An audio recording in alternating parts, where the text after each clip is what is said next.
Pock here. I hope this will be a quick video. Probably won't be. It never is with me.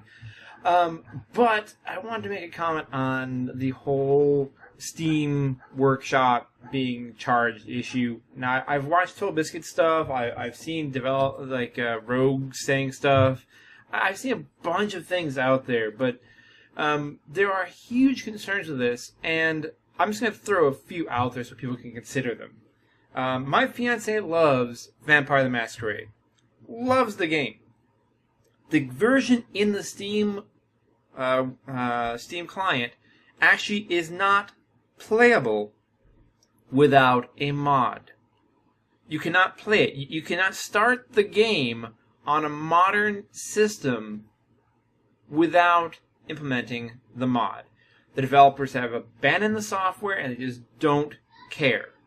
Now, if you take a look at the current setup, the developer would get money for any mods made about their game that are officially listed on Steam. So let's say the unofficial patch you can download off of a website that someone made. It was a passion project that they made. If you download that patch to fix the game so it runs on a modern system, the developer will get money for that mod. For not fixing their game, they will receive monetary compensation. The same thing has happened with Dark Souls. I know a personal bugbear of Total Biscuits is always the field of view slider. You realize even that, if the developer simply did not want to cater to that and said, oh no, a modder will have to do it, they will get paid. They will get paid for the modder's work to correct a feature they did not want to add to the game. Another great one is in Skyrim, there are mods to allow the scaling of enemies up to your level to make the game harder. Again, this was a decision by the studio to not do. So now people who want to optionally do this most likely will have to end up paying for that feature. You see, the whole reason why mods were free is not because the content creator doesn't deserve to get paid. I mean, talented modders deserve to be able to go into the industry or make games themselves.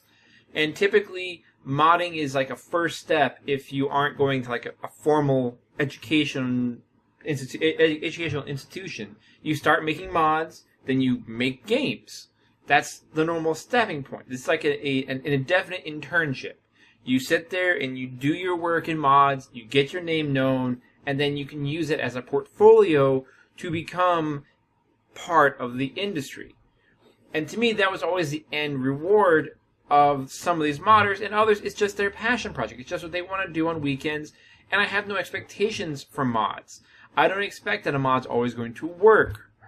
But I'll tell you, I have experience with a paid mod. And this is long before Steam even existed. Many people will remember Diablo had a paid mod. Maybe you don't. Sierra Games actually made a paid mod for Diablo, the original Diablo, that actually added the Barbarian class, which I find is ironic that you get Barbarians later on, but it actually added a Barbarian class, and if you modded the game, you could no longer play on the Blizzard servers, but you could play on a service called MPlayer, which is long since dead. So, you see, I've had experience with that, and the thing is, that mod no longer works. If I try and install it over the patch, the 10.0 patch, something like that, a 10 point whatever it is patch that currently works, that game no longer works. Sierra's gone. Sierra's gone. They will never be able to work on that patch ever again. They're never going to be allowed to work on that patch ever again because now Diablo's been absorbed into Blizzard Activision, mega giant corporation. Right? And so, again, one thing that even he brings up, even the whole Blizzard brings up, is if the developer of the game wants to kill a mod, they can kill the mod. So you just paid your money, they kill the mod. The developer has gotten money for killing a mod because they got the money from the mod, and now they just kill it off, and they be able to keep that money. I mean, they're never going to refund you for that money that they have actually robbed you of. You see, This is the problem. The reason why mods were free has very little to do with the mods not being able to charge money. Because smart modders knew how to get money. They knew how to get money. Ads on their websites, donation buttons on their personal websites. There's always been ways for modders to make money off of their mods. If they really, really wanted to and really, really desired to and had a community that was willing to back them, they can get money. That's not a problem at all for the modder. Please don't think that they can't do that. This is the internet. It's not impossible. The bigger issue, though, the bigger problem is that the developer can now sit on their duff, do nothing, and make money off of other people's work. That's my bigger issue. That is the biggest issue of them all. Because, yes, I understand. These guys made the game. But they do not deserve the money from the hard work of the community to fix problems in the game that they don't want to fix. Or to add things to the game they don't feel like they need to add. I'm not even talking about copywritten content. Because, I mean, there's tons of copywritten content that's being used because X, Y, or Z IP is no longer around. And the only way to actually make something with that IP is to do it yourself. Like for example, like Game of Thrones. Game of Thrones, no one's making a major game for Game of Thrones. But someone modded a strategy game, I forget which game it is offhand, they modded a strategy game to have a Game of Thrones map and mode. Now, if this were a paid mod, obviously George R.R. Martin would want his cut of this. Another great one would be if anyone did anything with the Wheel of Time series. Wheel of Time has only 1 or 2 games. For how big of a fantasy series it is, that's incredible. Only 1 or 2 games that I think were ever made about it. And it's just nothing. And you can't rely on some developer eventually making something with it. So the community could easily make a mod that would bring those characters into any other game. And it's not like they're competing with anything. And since it was free, there's no thought of a compensation for this mod. But now there is. Now there is. I think that, I understand where he's coming from, where, work on YouTube or Vine or wherever, getting paid to do those kinds of content creations where you are building on someone else's content and whatnot. I get that. But modding is such a gray area in regards to doing this. I mean, it's not like you are providing commentary or entertainment over top of a video, or it's not like you are, you're not transforming the work in such a way that the work can stand on its own without the original, right? You're not like when you're doing a video or something else, the work will stand on its own even if the source material goes away. And the fact is, that material that you made might actually be more valuable without the source material, because without the source material, people can't experience it. Like, for example, playing Mother 3. Doing a Let's Play of Mother 3 in English, since the source material does not even exist for most people to play unless you go and download and get this ROM hack, basically. Unless you get this ROM hack to play Mother 3, it doesn't exist in English. So you can actually provide someone an experience to see the game that has never been released stateside. And the same goes for a lot of games like that. There were games that in the Final Fantasy series that weren't released. Same thing. The only way to do it was either to see a version that someone has recorded and uploaded, or like, for example, the Pokemon series. There was actually a few Pokemon videos where the guy had imported cartridges from outside the country and was playing them with hilarious results because it was funny as hell. But I'm not going to get my hands on that. Not necessarily. Maybe I can find a ROM of it somewhere online. But to actually get a physical copy and play it, no, it's not possible. So, again, that transformative work becomes more intrinsically valuable because it stands on its own. A mod does not stand on its own. A mod requires the original game. And if the original game changes or is modified by the publisher or is, taken away by the publisher, which has happened, Square Enix did take down a game from Steam and basically took away everyone's copy of that game because it was mainly online. So when stuff like that can happen in a digital world, and then you end up having like fistfuls of mods that you can't even use, these are all things that can happen. These are all things that can happen. The modding community is free because it relies on something that is outside the control of the content creator. That's why it's always been free.